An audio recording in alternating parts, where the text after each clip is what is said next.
अस्सलाम वालेकुम एवरीवन। आप अपने फेवरेट शो चाय टोस्ट और होस्ट को यूट्यूब के ऊपर देखने के लिए डॉन न्यूज़ के ऑफिशियल चैनल को सब्सक्राइब करें और बेल आइकॉन को प्रेस करना भी याद रखिए।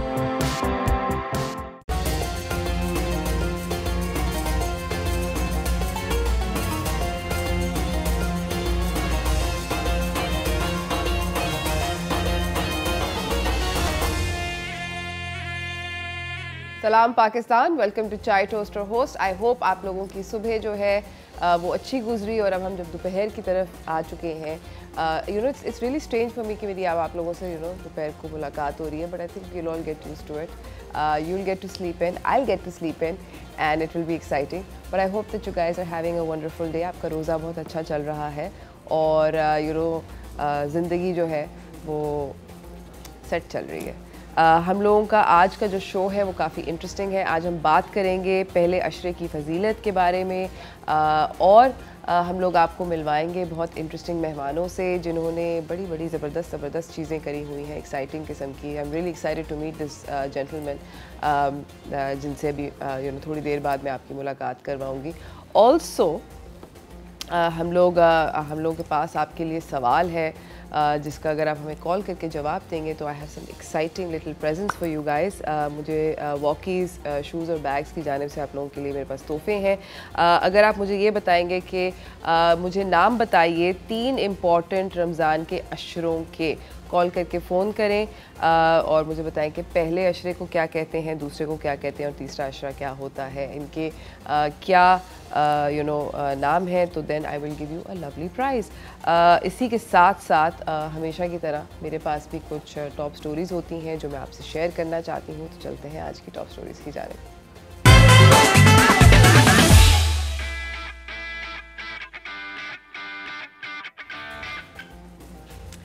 पहली जो स्टोरी है वो क्रिकेट की दुनिया से है।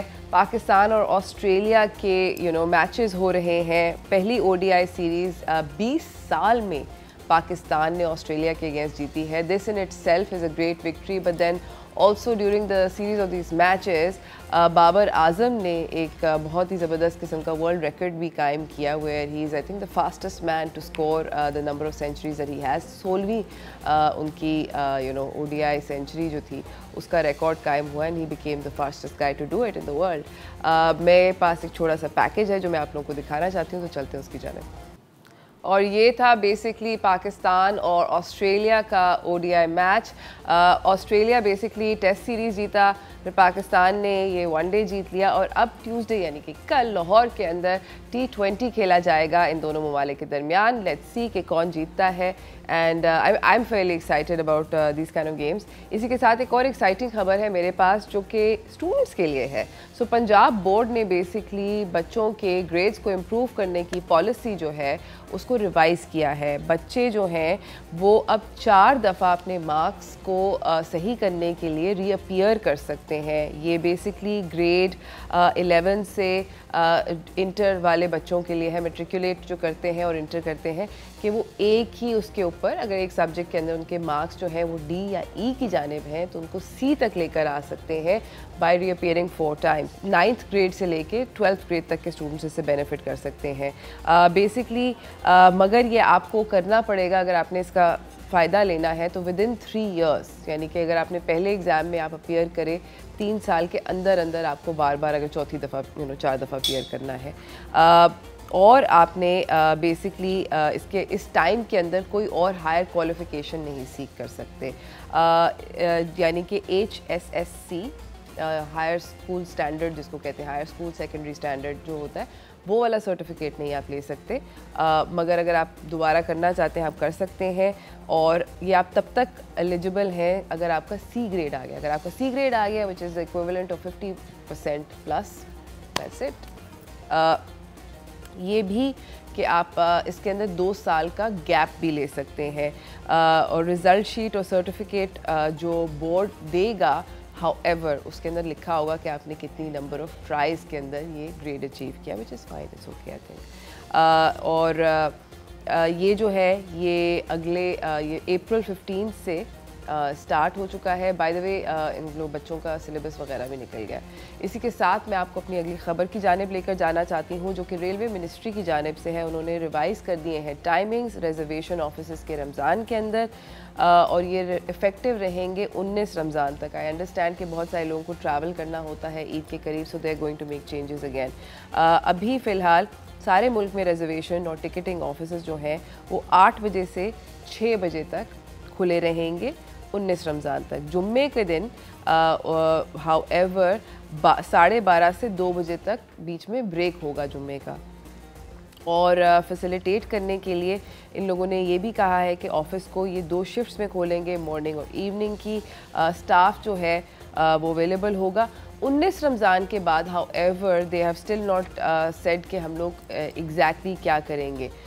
ये जो फेडरल आप लोगों को मैंने कल भी बताया था कि जो फेडरल हुकूमत ने रिवाइज़ किए हैं टाइमिंग्स, ये उसी के अंदर उसको रिफ्लेक्ट करते हुए है, but a slight extension because obviously I understand and I am sure the railway ministry also understands that ये वो लोग हैं जहाँ पे they need to facilitate logistics for a lot of people across the country. यहाँ पे इख्तिताम होता है मेरी आज की टॉप स्टोरीज़ का। दोबारा से बताती चलूँ कि आज का जो सवाल है वो ये है कि अगर आप मुझे बताते हैं कि रमज़ान के 3 अशरों के क्या नाम है, तो मेरे पास तोहफ़ा है वॉकीज़ की जानिब से आप लोगों को देने के लिए। So do call me and let me know कि रमज़ान के पहले अशरे, दूसरे अशरे और तीसरे अशरे को किस तरह कॉमनली हमारे मुल्क में जाना जाता है, और मैं आपको ये तोहफ़ा दूँगी। आई होप कि आपका ये जो पहला अशरा है रमज़ान का ये बहुत अच्छा गुजरे। आप लोग यूर काम एंड योर फास्टिंग हैप्पी, और ज़िंदगी के अंदर आप लोग ज़रा सेट रहें। मुझे जाना है एक छोटी सी ब्रेक की जाने, ब्रेक से वापस आऊँगी। एंटरटेनमेंट की दुनिया से भी बहुत सारी खबरें हैं मेरे पास, मगर ब्रेक के बाद कहीं ना जाइएगा, देखते रहिए चाय टोस्टर होस्ट।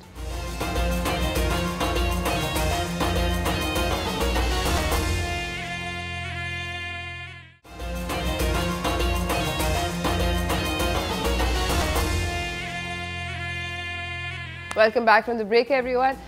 जिस तरह मैंने आप लोगों को ब्रेक पे जाने से पहले बताया था कि मेरे पास एंटरटेनमेंट की दुनिया से कुछ इंटरेस्टिंग खबरें हैं, तो मैं आपको उनकी जानिब लेकर चलना चाहती हूँ। चलते हैं एंटरटेनमेंट न्यूज़ की तरफ।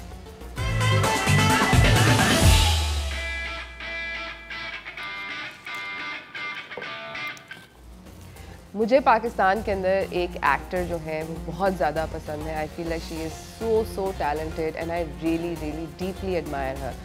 नाम है इनका सबा कमर। उन्होंने अभी सरमद फुसट की एक फ़िल्म जिसका ट्रेलर रिलीज़ हुआ है उसके अंदर एक्ट किया है। उसके अलावा सबा कमर के अलावा इस फिल्म के अंदर और भी बहुत अमेजिंग एक्टर्स हैं।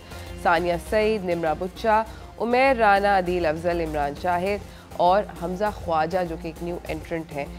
ट्रेलर जो है लगता है कि उस ट्रेलर को देखने के बाद लगता है कि शायद बलूचिस्तान के अंदर कहीं पे शूट हुआ है, मेरा ये ख्याल है, क्योंकि बहुत सारी वाटर बॉडीज़ नज़र आ रही हैं ओएसिस टाइप की, प्लस स्पार्स किस्म के जंगलात। मे बी बलूचिस्तान है, may be it is the north of Pakistan, not quite sure.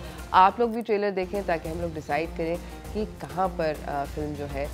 क्या ज़बरदस्त फिल्म है कमली, and what amazingly short film. इस ट्रेलर को देखने के बाद बहुत दिनों के बाद मेरा दिल कह रहा है कि एक पाकिस्तानी मूवी को देख लेना चाहिए, because Sarmad Khoosat by the way is quite famous for his amazing किस्म के shots.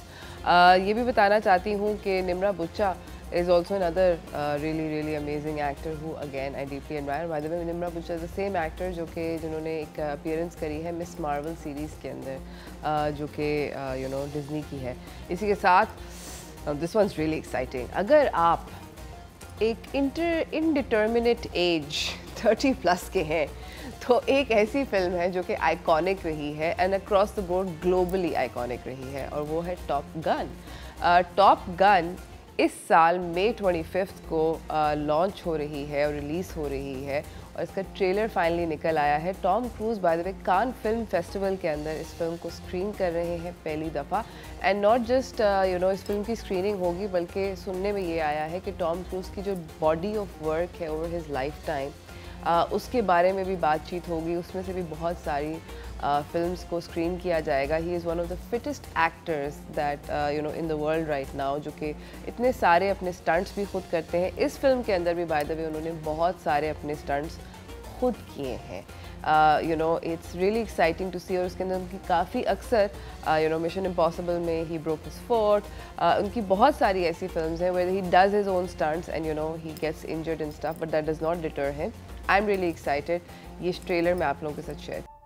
And that was Top Gun.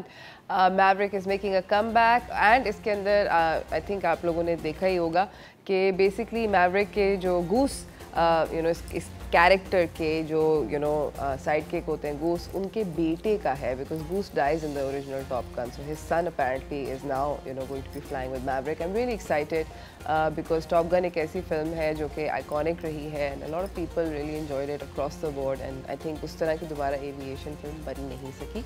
Let's see how this one goes.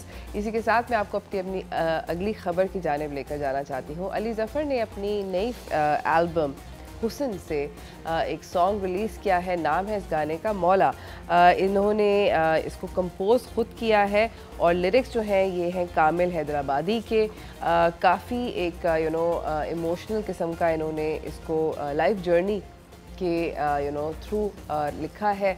और अली ज़फ़र कह रहे हैं, उनका कहना ये है कि ये एल्बम जो है उनके दिल के बहुत करीब है and it reflects a lot of things that he has personally gone through in life. इस वीडियो को डायरेक्ट किया है वलीद अकरम ने और ये शीश महल में लाहौर में यू नो शूट की गई है। इसी के साथ मेरी एंटरटेनमेंट की दुनिया की खबरों का अख्ताम होता है। मैं आप लोगों को बताना चाहती हूँ कि अगर आप मुझे इस वक्त कॉल करके मुझे बताएंगे कि यू नो रमज़ान के 3 अशरों के क्या नाम है तो मैं आपको दूंगी वॉकीज़ की जानिब से एक ज़बरदस्त किस्म का gift.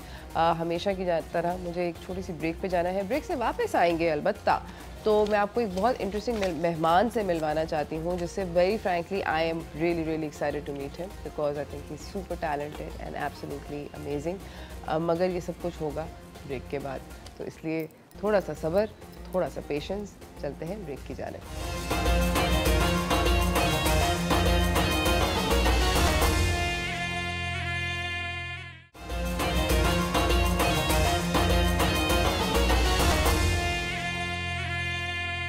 Welcome back from the break everyone. मैं बहुत एक्साइटेड हूँ, जिस तरह मैंने आपको बताया था, अपने अगले मेहमान से आपकी मुलाकात भी करवाने के लिए और ख़ुद भी उनसे बात करने के लिए, बिकॉज़ मैं उनकी बहुत बड़ी एडमायरर थी काफ़ी अरसे से। मिलवाना चाहती हूँ, तो चलते हैं व्हाट्स टोस्टिंग की तरफ।